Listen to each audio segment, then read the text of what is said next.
Hello my dear student, welcome to my channel. आज मैं waste Bengal board class 11 की first semester की हिंदी दूंगी। आज हम लोग जो हिंदी पढ़ेंगे वो हिंदी का नाम, चैप्टर का नाम है विज्ञान में जीवन।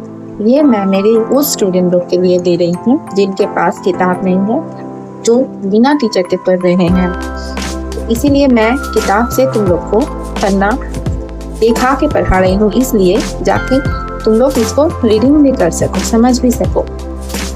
तो चलो स्टूडेंट स्टार्ट करते हैं। विज्ञान में जीवन के कवि हैं एपीजे अब्दुल कलाम। यहाँ पे एपीजे अब्दुल कलाम के जीवनी को ही दर्शाया गया है, तो लेट नहीं करेंगे, चलो पढ़ाए। तुम लोग देखो, आत्मकथा व्यक्ति विशेष के जीवन के उन तमाम बिंदुओं को सामने लाती है जिन्होंने उस व्यक्ति को व्यक्ति विशेष बनाने में महत्वपूर्ण भूमिका निभाई होती है।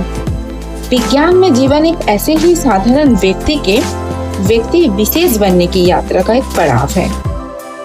कोई भी व्यक्ति जन्म के साथ साथ तो विशेष नहीं बन जाता, इसके लिए उसको क्या करना पड़ता है, पढ़ाई लिखाई करना पड़ता है, धीरे धीरे वो विशेष बनेगा बड़ा होने के साथ साथ। यहाँ पे भी एपीजे अब्दुल कलाम के जीवनी को दिया गया है। चलो पढ़ते हैं।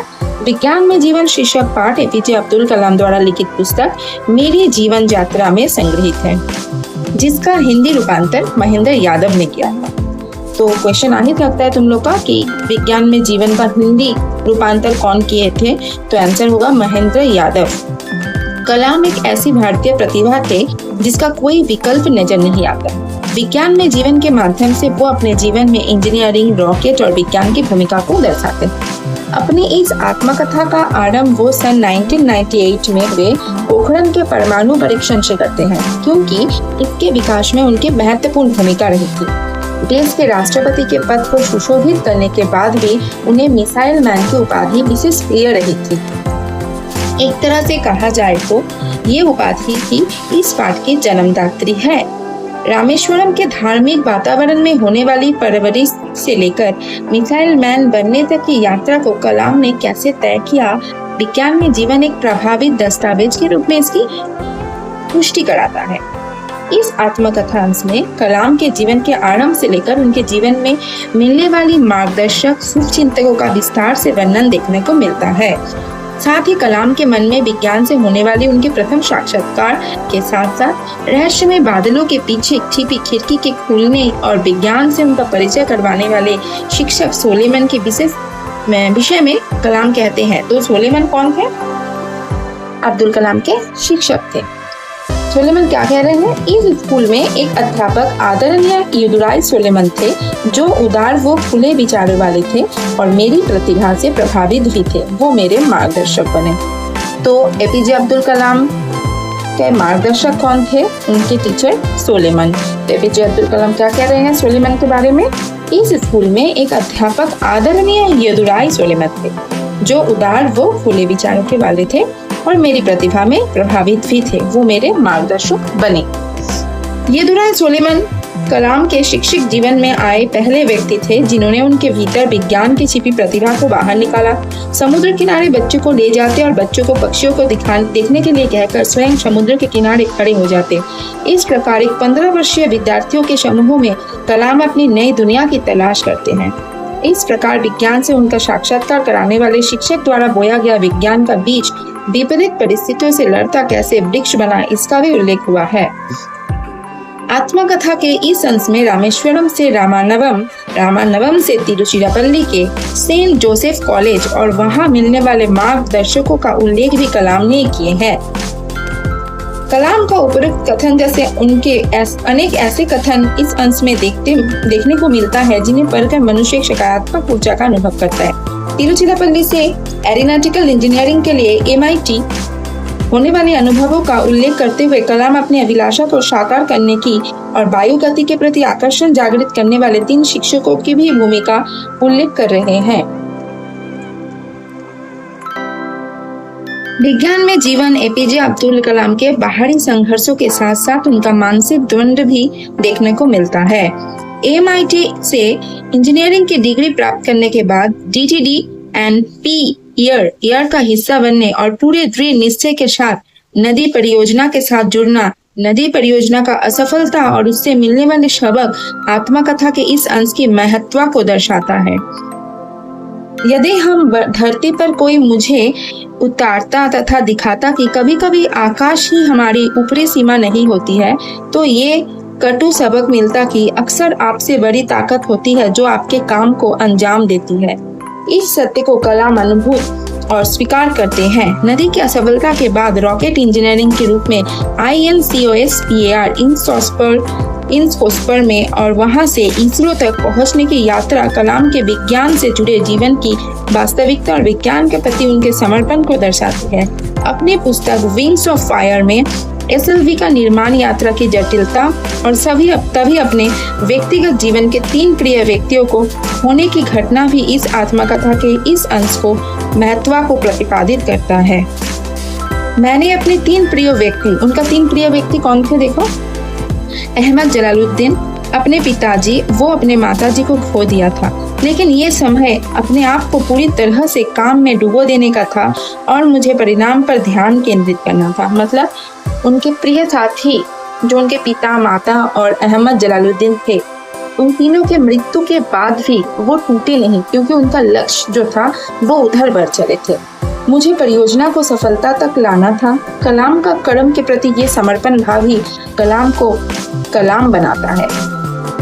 SLV के विकास से मिलने वाली सीखों को वो इस प्रकार दर्शाता है कि विज्ञान असीमित और गवेषणात्मक है, विज्ञान एक आनंद और जुनून है, दूसरी ओर विकास का एक फंदा है। ये वैज्ञानिकों द्वारा किया गया कार्य है जो कुछ कदम आगे ले जाता है। प्रतिबद्धता के साथ काम करना चाहिए। आपके सामने लक्ष्य होना चाहिए कि आप कड़ी मेहनत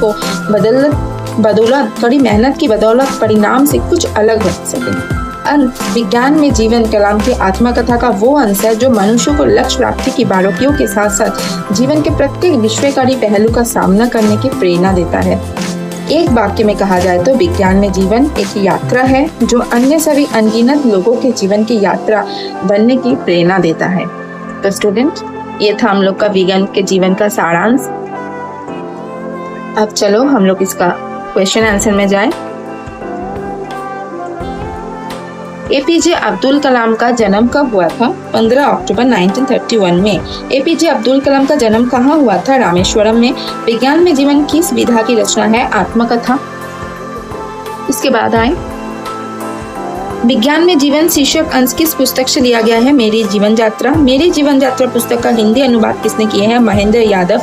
भारत ने दूसरा परमाणु परीक्षण कहाँ किया था? पोखरण में। भारत द्वारा दूसरा परमाणु परीक्षण कब किया गया था? सन 1998 में। APJ अब्दुल कलाम भारतीय गणतंत्र के निर्वाचित राष्ट्रपति थे।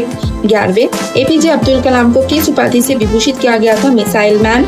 कलाम की जीवन यात्रा के चरम सीमा को प्रकट करते हैं इंजीनियरिंग, रॉकेट और विज्ञान का क्षेत्र। कलाम उच्च शिक्षा प्राप्त करने कहाँ गए थे? रामेश्वरम। बचपन में कलाम का स्वभाव कैसा था? शर्मीला। कलाम का रामनाथपुरम में किस स्कूल में दाखिला हुआ था? Swaraj high school. Swaraj high school में कलाम का पहली बार परिचय किससे हुआ? विज्ञान के साथ। कलाम की प्रतिभा से कौन प्रभावित थे? यदुराई सुलेमान जो उनके स्कूल के शिक्षक थे। इसके बाद आते हैं स्वराज हाई स्कूल में कलाम का मार्गदर्शक किसने किया? यदुराई सुलेमान ने। कलाम किसे देख मोहित हो जाते थे? आकाश में उड़ते पंछी। छोटी उम्र में ही कलाम के मन में किस इच्छा ने जन्म ले लिया था? प्रोफेसर बनने की? नहीं, उड़ने और उड़ते पक्षियों में से एक होने की। उड़ान की भौतिकी को पढ़ने के दौरान सुलेमान कलाम को विद्यार्थियों के साथ कहाँ लेकर गए थे? समुद्र तट पर। सुलेमान समुद्र तट पर विद्यार्थियों से क्या करते थे? पक्षियों की ओर ध्यान देने के लिए ले जाते थे। विज्ञान का पाठ का मार्ग विद्यालय से चलकर कहाँ पहुंचा? सेंट जोसेफ कॉलेज में। कलाम को परमाणु भौतिकी की संकल्पना कहाँ पता चली? सेंट जोसेफ कॉलेज में। कलाम की परमाणु भौतिकी की संकल्पना किसने बताई? प्रो चिन्नादुराई और प्रो कृष्णमूर्ति। कलाम तिरुचिरापल्ली से कहाँ गए? MIT मद्रास। कलाम MIT मुंबई पहुंचे एरोनॉटिकल इंजीनियरिंग की पढ़ाई के लिए। MIT का पूरा नाम क्या है? Madras institute of technology. के बाद आते हैं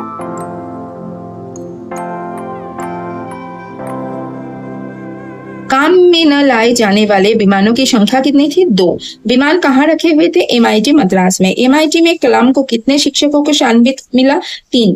प्रोफेसर स्पॉन्डर का संबंध किस देश से था? ऑस्ट्रिया। प्रोफेसर स्पॉन्डर ने कलाम को किसका अध्ययन कराया? वायुगतिकी। कलाम को एयरी स्ट्रक्चर डिजाइन और विश्लेषण के बारे में किसने बताया था? KV पडालाई। कलाम को सिद्धात्मिक वायुगतियों का अध्ययन किसने कराया था? प्रोफेसर नरसिंह राव ने। कलाम के MIT में अध्ययन करने के दौरान देश के प्रधानमंत्री कौन थे? पंडित जवाहरलाल नेहरू। MIT से कलाम को किन सी डिग्री प्राप्ति हुई थी? कौन सी? इंजीनियरिंग। इंजीनियरिंग की डिग्री हासिल करने के बाद कलाम किस संख्या से जुड़े? DTD-HP air. DTD-HP क्या कहलाता है? हॉट कॉकपिट क्षेत्र। एरोनॉटिकल डेवलपमेंट इंस्टीट्यूट कहाँ स्थित है? बेंगलोर में। इसके बाद आए ADE में कलाम ने किसका अध्ययन किया? भूमि दक्षता सामग्री। ADE के निर्देशक कौन थे? डॉक्टर मेदरत्वा। डॉक्टर मेदरत्वा ने कितने लोगों की टीम बनाई थी? 4 लोगों की टीम का प्रमुख किसे बनाया गया था? APJ अब्दुल कलाम को। फ्लाइंग मशीन बनाने की परियोजना का पूरा करने के लिए कितने वर्ष का समय दिया गया था? 3 वर्ष। कलाम द्वारा बनाए गए हॉवरक्राफ्ट की डिजाइन को किसने रद्द कर दिया था? प्रोफेसर श्रीनिवासन। डिजाइन रद्द किए जाने पर कलाम कितनी रातों तक कार्य करते रहे? 2 रातों तक। हॉवरक्राफ्ट परियोजना को क्या नाम दिया जाता था? नंदी। नंदी परियोजना के समय रक्षा मंत्री कौन थे? VK कृष्णा मेनन। रक्षा मंत्री नंदी परियोजना की कार्य प्रगति का परीक्षण कितने वर्ष बाद कर रहे थे? 1 वर्ष बाद। कलाम की टीम ने कार्यशील प्रोटोटाइप कितने दिनों में तैयार कर लिया था? 3 वर्षों बीतने से पहले। 3 वर्ष बीतने से पहले। कलाम इनकोस्पायर में किस पद पर कार्य करने लगे? रॉकेट इंजीनियरिंग के। नेक्स्ट आते हैं कलाम की इनकोस्पायर में किसके मार्गदर्शन में काम करता था? डॉक्टर विक्रम साराभाई।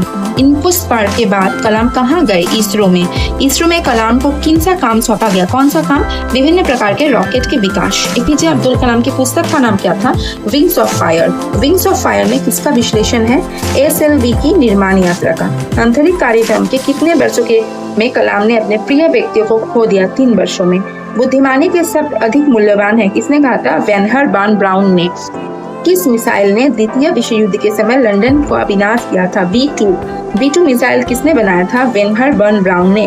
पहली लंबी दूरी की मिसाइल कौन सी थी? जुपिटर। नासा में कलाम कौन सी मिसाइल बनाते थे? जुपिटर।